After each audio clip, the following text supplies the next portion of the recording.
Welcome to the podcast. If you'd like to listen to an ad-free version of this episode and all of our episodes, then search True Crime Today Premium Plus on Apple Podcasts and press subscribe. That's our premium channel where all of our ad-free and advanced episodes live, all in one place. True Crime Today Premium Plus. Search it on Apple Podcasts and press subscribe. Even try it for 3 days free. You're about to take a deep dive into one of the biggest true crime cases in the universe. Or, at least, on our part of the planet. From the Hidden Killers podcast and True Crime Today. The glamorous world of New York City radio in the late 1990s was loud, fast, and filled with personalities larger than life. But if there was one voice that could cut through the noise, it was Wendy Williams. Her sharp tongue, brash attitude, and unapologetic gossip earned her a place at the top of the dial. But with fame came enemies. None more powerful than Sean Diddy Combs, one of the most influential figures in the music industry at the time. Wendy Williams's career was at its peak when her feud with Diddy took a dangerous turn, marking the start of a long-standing battle between the Queen of Gossip and the Bad Boy Records mogul. For years, Wendy ruled the airwaves, fearlessly airing the dirty laundry of celebrities. She was a provocateur, and while her listeners loved her unfiltered takes, many in the entertainment world were not amused. Among them was Diddy, then known as Puff Daddy, a man with immense power over the industry. He wasn't just a rapper or producer. He was a gatekeeper, a kingmaker, the man behind some of the biggest names in hip-hop. But Wendy wasn't deterred by his influence. In fact, some say that her confrontational style painted a target on her back, a target that Diddy allegedly couldn't resist aiming for. The story begins, as many do, with whispers and rumors. Wendy had a reputation for delving into the personal lives of celebrities, and one of the recurring subjects on her show was the personal life of Diddy himself. The tension between them, however, seemed to explode over a specific claim. Wendy, in her typical no-holds-barred fashion, had allegedly insinuated on air that Diddy might be gay. It was the kind of claim that, at the time, could have devastating effects in the hyper-masculine world of hip-hop. And for Diddy, a man who had carefully crafted his image, it wasn't something he could allow to stand. What happened next became one of the most significant moments in Wendy Williams's early career, and one that nearly ended it. It was 1998, and Wendy was riding high at Hot 97, one of New York's biggest radio stations. Her show was a hit, and her name was becoming synonymous with gossip and controversy. But behind the scenes, trouble was brewing. Wendy alleges that Diddy, angered by her comments about his personal life, used his considerable influence to have her fired from the station. According to Wendy, Diddy was not just upset, he was furious.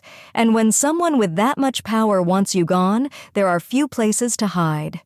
For years, Wendy has maintained that Diddy was directly responsible for her sudden firing.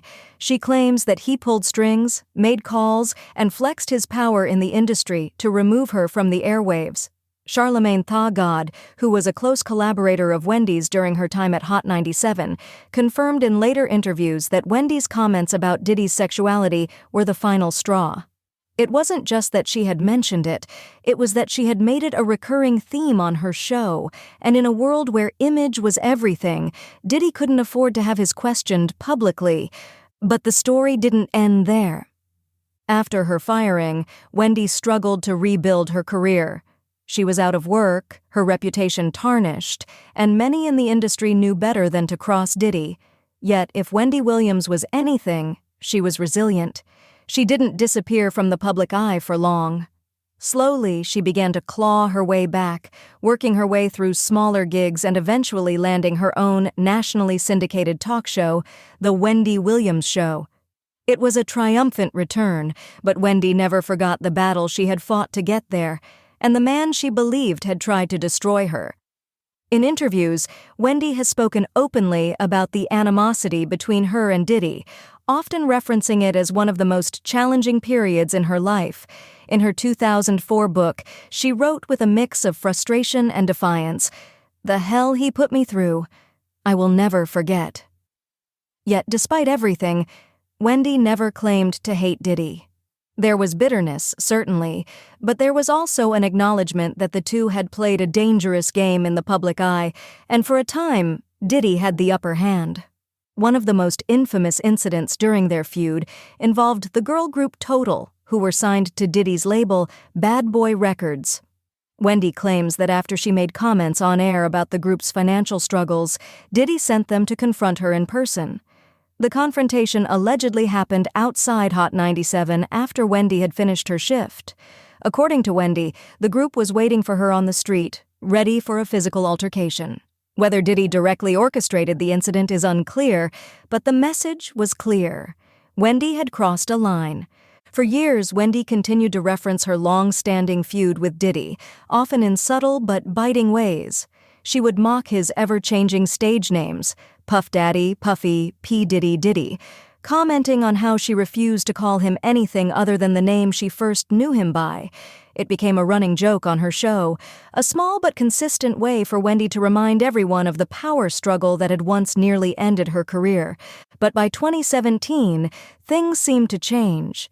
Diddy appeared as a guest on Wendy's talk show, marking what many saw as a public reconciliation between the two.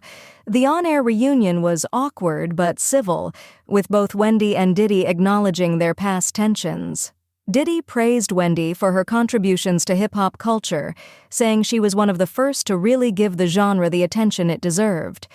Wendy, for her part, acknowledged that she had ruffled feathers over the years, but seemed to enjoy the moment of resolution. Still, even as the two exchanged pleasantries, there was an underlying tension.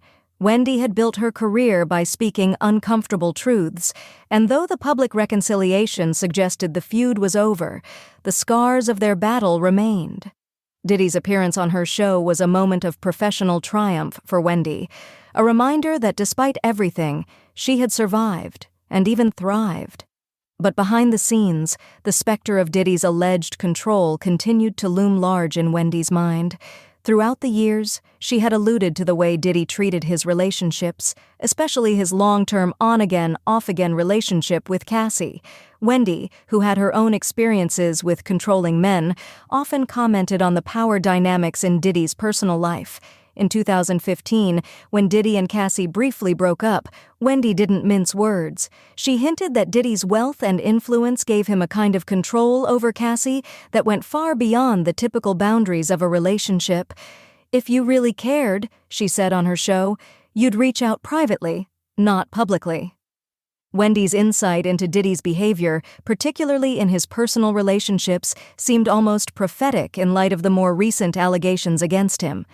In 2024, as Diddy faced federal charges of sex trafficking, racketeering, and a slew of other crimes, Wendy's long-standing accusations gained new weight.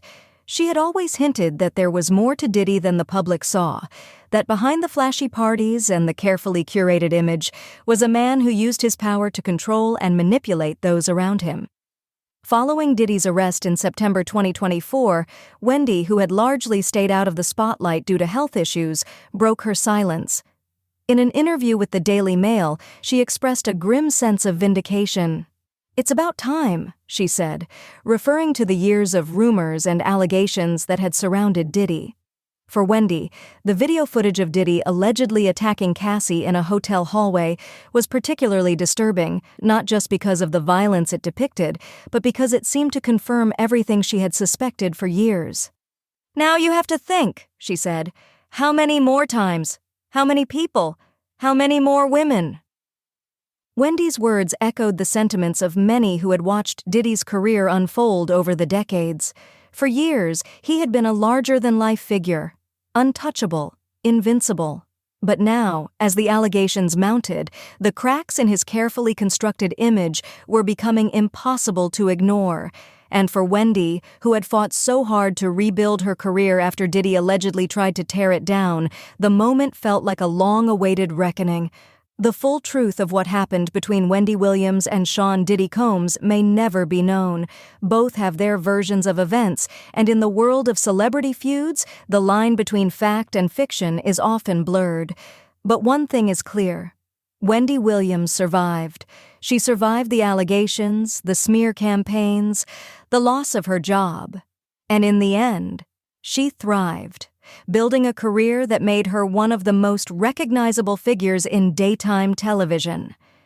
As Diddy faces the possibility of spending years behind bars, the story of his feud with Wendy Williams serves as a reminder of the complex, often dark power dynamics that exist in the entertainment industry.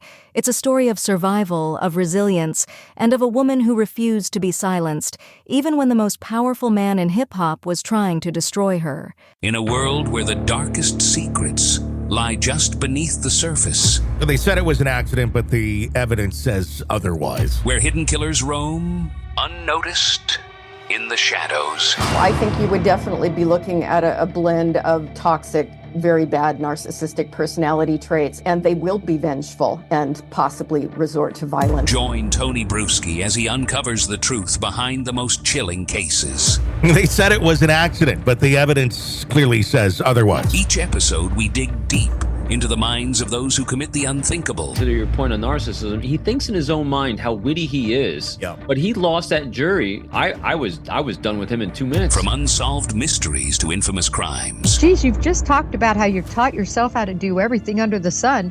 I bet you did a YouTube video, how to best kill somebody with a knife. Hidden Killers with Tony Bruschi takes you where few dare to go. How does someone with such a dark secret go unnoticed for so long? With multiple new episodes every single day. We're not just telling stories, we're seeking justice. Listen now on Apple Podcasts or wherever you get your podcasts. Just search for Hidden Killers with Tony Bruschi.